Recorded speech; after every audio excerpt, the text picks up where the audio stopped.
Assalamualaikum warahmatullahi wabarakatuh. Ketemu kembali dengan saya Tora Farudin. Ya, kita akan memulai pokok bahasan untuk yang percabangan, tetapi menggunakan switch case ya. Nah, kita ingat kembali bahwa percabangan menggunakan if dan else seperti ini bentuknya. Jadi if kondisi, kalau dia benar, maka blok kode program yang ada di dalam kondisi tersebut akan dieksekusi, tetapi jika tidak, maka dia akan langsung keluar ya. Jadi blok kode program yang ada di dalam tidak akan dieksekusi. Nah, ini adalah if kondisi then kondisi else. Jadi kalau yang pertama tadi adalah untuk satu kondisi ya, kalau yang ini dia untuk dua kondisi. Jadi ada else-nya. Kalau ini benar, maka ini true-nya di sini ya. Jadi kalau ini benar, maka akan dieksekusi aktual kondisinya. Tapi kalau salah, maka dia akan punya eksekusi yang di blok kode program yang salah.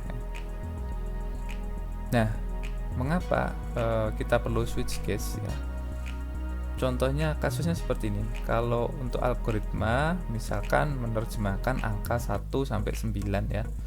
Itu diterjemahkan menjadi tulisan. 1 kalau 2 berarti dia 2, 3 berarti dia 3, 4 berarti 4, 5 dan seterusnya. Nah, maka itu kan kita perlu banyak if ya. If 1, if 2, if 3 gitu ya. Nah, bagaimana cara kita mengatasinya? Nah, maka kalau kita pakai if kan bentuknya seperti ini ya. 1, 2, 3, 4, 5, 6, 7, 8, 9. Dan kalau salah di luar dari itu ya, di luar dari 1 sampai 9, kita tulis else-nya adalah red salah ya. Nah, coba kita lihat kalau pakai case ya. Bentuknya akan seperti ini.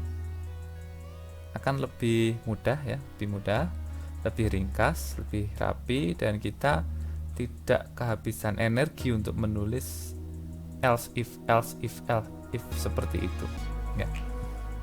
Jadi kita lihat dengan menggunakan switch case, maka kita cukup mengambil itu sekali gitu ya, case bill. Nah, nanti kombinasinya itu kita tulis di sini 1, 2, 3, 4 sampai 9. Nanti write ke layar 1, 2, 3, 4, 5, 6, 7, 8, 9. Nah, terakhir adalah otherwise, akan kita tulis red salah seperti itu dan diakhiri dengan in case. Sekarang bagaimana dengan kode programnya, Pak? Nah, kita coba ya kode programnya ya. Ya, seperti ini. Nah, cara penulisannya bagaimana? Cara penulisannya kita bisa lihat sebenarnya ya. Di sini sebentar. Nah, kita bisa lihat di sini.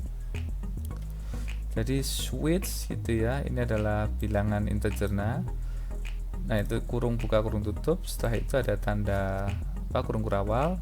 Nah, kita tulis di sini case-nya di sini ya. Pakai break. Setelah itu ada default ya. Ada print dan break seperti itu ya. Kita sekarang coba ya. Kita sekarang coba untuk kasus yang tadi ya. Kasus yang tadi kita coba di code blocknya ya.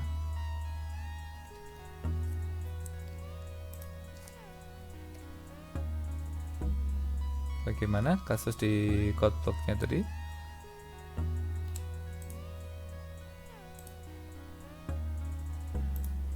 Ya, kita lihat kembali. Jadi 1 sampai 9 ya. Jadi ini adalah inputan dari user, kemudian akan diterjemahkan gitu ya ke dalam case-nya 1, 1, 2, 2 dan sebagainya. Mari kita coba ya. Berarti pertama kita butuh bilangannya dulu. Bilangan seperti ini ya. Terus berikutnya adalah kita coba printf, masukkan angka 1 sampai 9. Gini, misalkan salah satu angka dari 1 sampai 9 seperti itu. Berikutnya adalah kita scanf.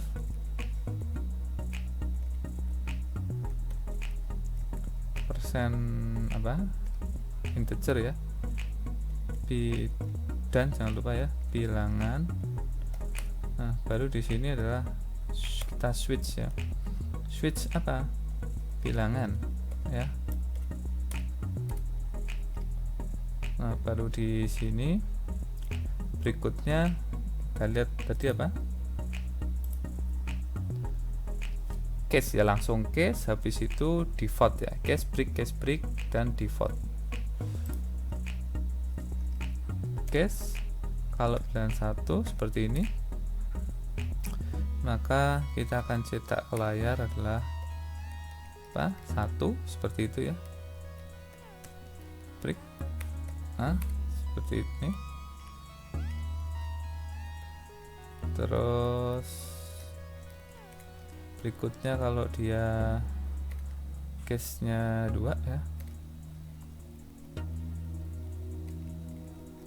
2 seperti ini, apakah betul ya? Ya. Terus berikutnya adalah kita copy lagi ya, kalau berapa, 3 gitu ya, tulis di sini adalah 3. Kalau 4 bagaimana ini, kita tulis 4 ya, 4 seperti ini. 5 kita tulis 5 ya. 6 kita tulis 6.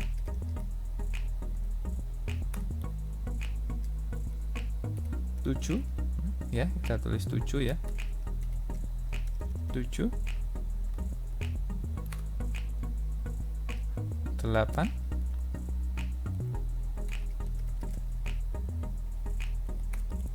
Dan terakhir adalah yang kita terima adalah 9 ya, kita tulis 9. Nah ini ada ininya ya, defaultnya ya, default kita tulis adalah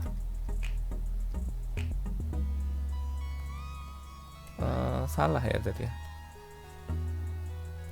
mana angka yang dimasukkan salah, kira-kira seperti ini ya. Apakah betul seperti ini? Kita buka lagi ya ininya ya. Nah kita buka lagi, kita lihat di situ case ya, nanti ada default dan break. Oke. Kita kembali lagi ke sini.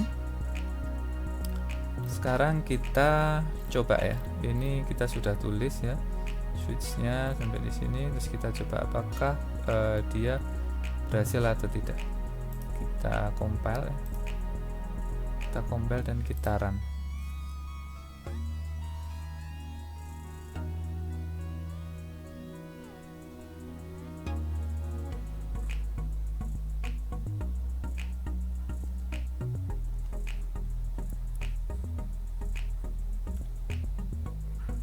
Kita tunggu dulu, misalkan nah ini karena kita tadi belum memberikan sama dengan ya, harusnya kan dikasih sama dengan dulu ya. Jadi misalkan 7, nah 7 kita coba perbaiki ya, ini tadi perlu dikasih sama dengan di sini ya biar bagus.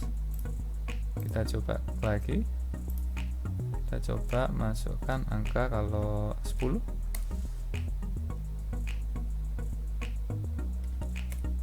Ya salah ya, kalau kita memasukkannya adalah 6 misalnya gitu. Nah kira-kira gitu ya. Jadi itu jawabnya. Jadi kita bisa pakai switch case ya untuk kasus yang ini, seperti itu. Switchnya seperti ini, bilangannya apa, terus kemudian case kalau dia nilainya 1 apa gitu ya, 2 apa, 3 apa dan sebagainya, seperti itu. Oke, kita kembali lagi ke slide ya. Nah itu seperti itu kalau di kode program ya. Jadi formatnya sama ya. Kalau else if ini kan dia banyak ya. Sebenarnya kalau dengan switch case itu apa ya, memudahkan kita untuk melihat lebih rapi ya, lebih rapi dan lebih tertata gitu. Nah cuman dia ada batasan bahwa case itu ekspresinya tunggal ya, jadi ekspresinya itu tidak boleh banyak. Kalau if kita bisa kasih banyak ekspresi di sini, misalkan if nilai di atas 70 dan misalkan kehadiran di atas ini dan ini, nah itu bisa fleksibel kalau if itu, tapi kalau case nggak bisa, jadi ekspresinya harus bernilai tunggal ya, seperti itu. Nah ini ininya ya, formatnya yang tadi kita coba ya. Ya ini flowchartnya. Oke, kita sekarang coba latihan buat algoritma untuk menentukan apakah bilangan itu ganjil atau genap. Tetapi kita pakai switch case di sini. Nah, kalau kita tulis ya seperti ini, program ganjil genap. Nah, kita harus ingat bahwa dia itu butuh bilangan tunggal. Maka operasinya itu kita perlu lakukan di luar dari case. Jadi kita lakukan dulu, baru di case-nya itu kemudian kita lihat hasilnya itu apakah ganjil atau genap. Ya, contohnya ini ya. Jadi kita baca dulu bilangannya, kemudian adalah kita build mode 2, jadi kita modkan, hasilnya itulah yang akan kita taruh di case. Kalau dia itu false ya, kita ingat kan boolean itu kalau diisi kan 10 ya. Nah, nanti kita bisa tulis di sini 10. Nah, kalau 0 berarti bilangan tersebut adalah genap gitu ya. Kalau 0 genap, dan kalau true gitu atau 1 gitu ya, berarti dia ganjil. Kenapa? Karena sisa baginya itu 1, jadi ganjil. Sedangkan kalau sisa baginya adalah 0 itu genap ya. Nah, bukan seperti ini ya, nggak bisa seperti ini ya. Build mode 2, nah kita menaruh ekspresi di sini nggak boleh ya. Atau case-nya itu build mode 2 nya kita taruh di dalam switch case-nya itu, dia nggak mau ya, dia nggak bisa gitu, seperti itu. Jadi ini kalau kita coba tulis ya dengan menggunakan bahasa C ya, kita coba kira-kira bentuknya akan seperti ini ya. Ini kita coba modif ya, masukkan angka gitu ya, masukkan angka, kemudian di sini perlu kita ini ya, sisa kita operasikan di sini. Sisa adalah bilangan di mod dengan 2 seperti itu. Nah di sini berarti kita yang dicek adalah sisanya ya. Kalau sisanya itu adalah 1 gitu ya, maka bilangan tersebut adalah bilangan yang dimasukkan adalah bilangan ganjil, kira-kira seperti itu. Kalau sisanya adalah 0, berarti bilangan yang dimasukkan adalah genap gitu ya. Atau sebenarnya untuk lebih ringkas, karena hanya ada 2 kemungkinan ya kalau kita modkan ya, berarti kalau case 1 ini gitu ya, maka ini bisa kita langsung aja tulis untuk yang defaultnya ya. Defaultnya itu berarti adalah angkanya adalah genap seperti ini. Kita coba compile dan kita coba run ya. Misalkan 27, kita coba misalkan tadi ini masih ini 27, ganjil ya. Jadi kalau kita masukkan adalah 28 misalkan gitu, kenapa ya seperti ini ya, bisa. Jadi kita tidak bisa melakukan mod di sini ya. Perhatikan kalau ini saya coba pindah gitu ya, ini itu jadi bilangan bagi 2, yang terjadi apa?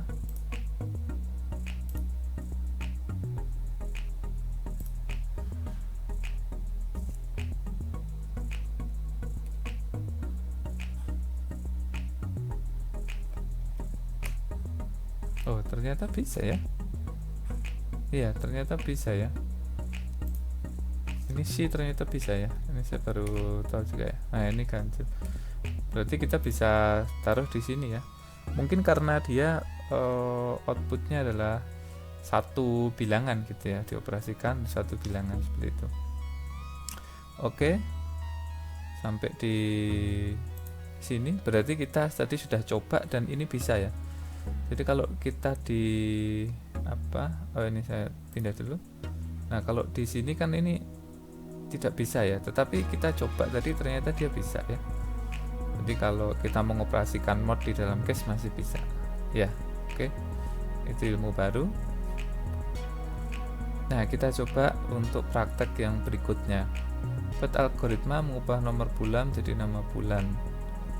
Ya, ini gampang ya. Tadi seperti yang tadi, case-nya 1, 2, 3 sampai 12 gitu ya. Nanti tinggal diganti aja. Kalau 1 itu misalkan Januari, 2 Februari dan sebagainya. Buat algoritma menentukan apakah dua buah bilangan yang dimasukkan hasilnya 10 atau bukan.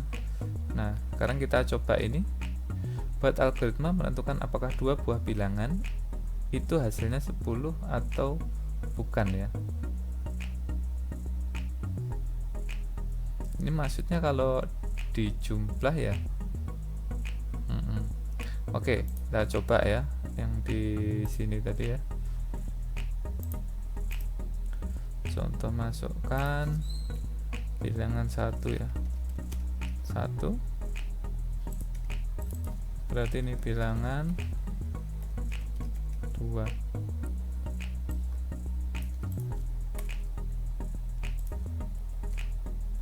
Ini bilangan 1, ini bilangan 2 ya, seperti ini.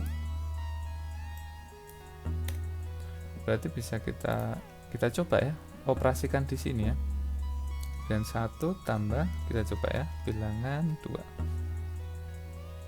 Nah, hasilnya itu kalau 10, maka apa tadi? Kita buka kembali. Apakah dua bilangan 10 atau bukan? Oh, berarti kita cuman penjumlah dua bilangan 10 gitu. Setelah yang dimasukkan adalah 10 gitu ya. Nah, sedangkan di sini adalah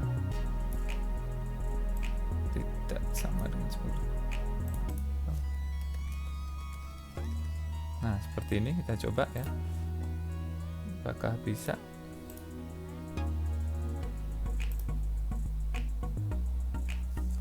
Misalkan berapa?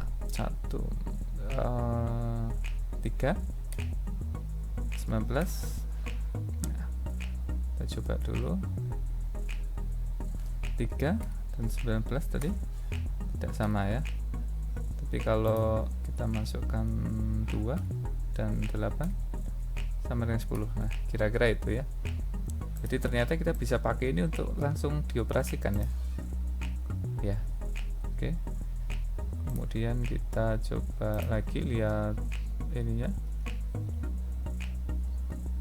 Nah, ini buat algoritma kalkulator di mana user memasukkan 2 angka dan 1 operator.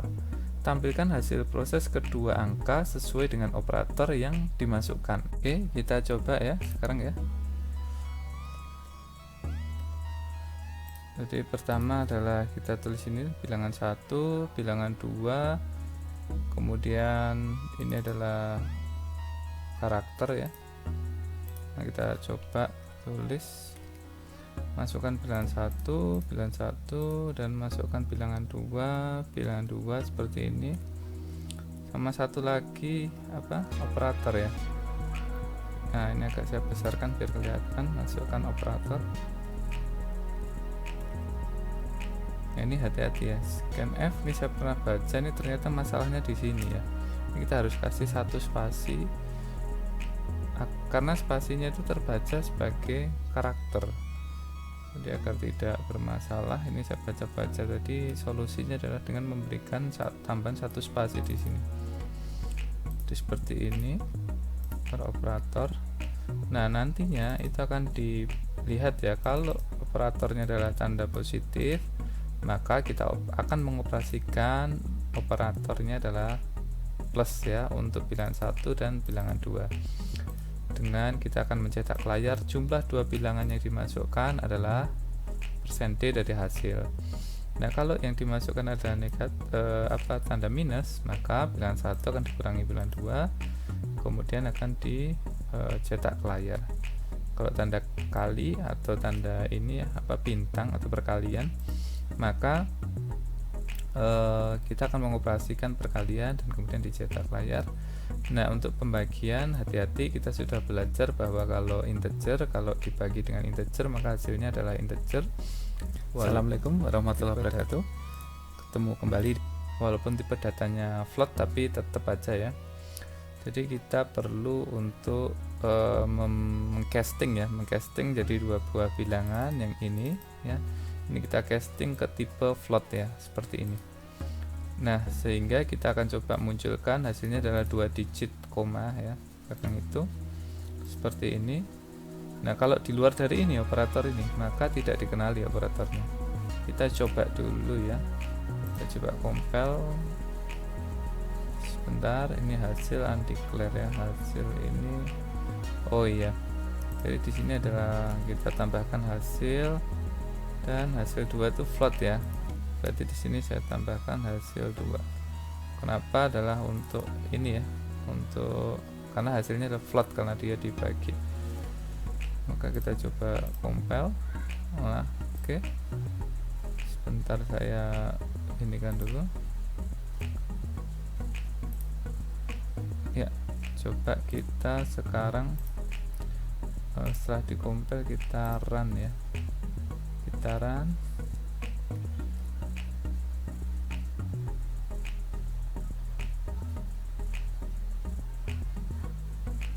Kita masukkan misalkan 2.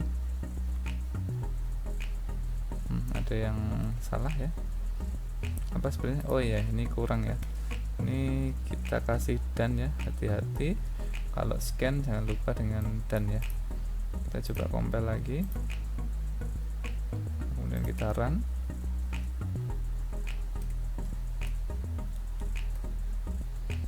Baik, kita sekarang mulai dari yang simple dulu ya. Misalkan 3, 2, kita pakai operatornya adalah plus ya, berarti harusnya 3 tambah 2 penjumlahan.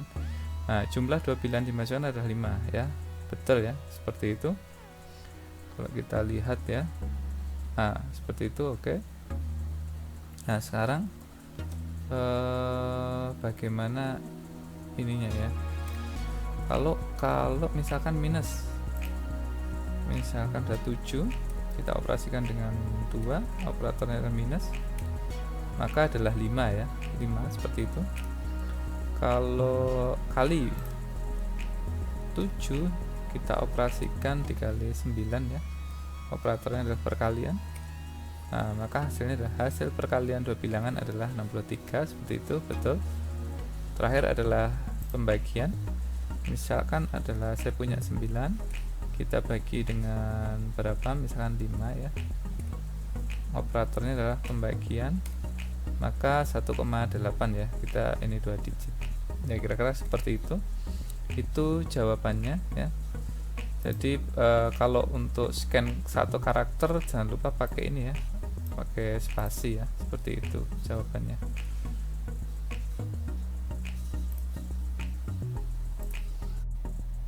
ya. Kita lihat untuk contoh-contoh di sini, sepertinya ini tidak bisa menggunakan switch case ya. Ini sepertinya menggunakan if then biasa, karena asal ini adalah sebuah string dan itu tidak bisa. Dia harus integer kalau yang ada di switch case-nya itu. Agak sama. Mungkin kita akan lanjutkan di sesi kelas sinkron saja ya. Saya pikir itu untuk materi praktek yang sesi asinkron. Semoga dapat dipahami. Terima kasih dan assalamualaikum warahmatullahi wabarakatuh.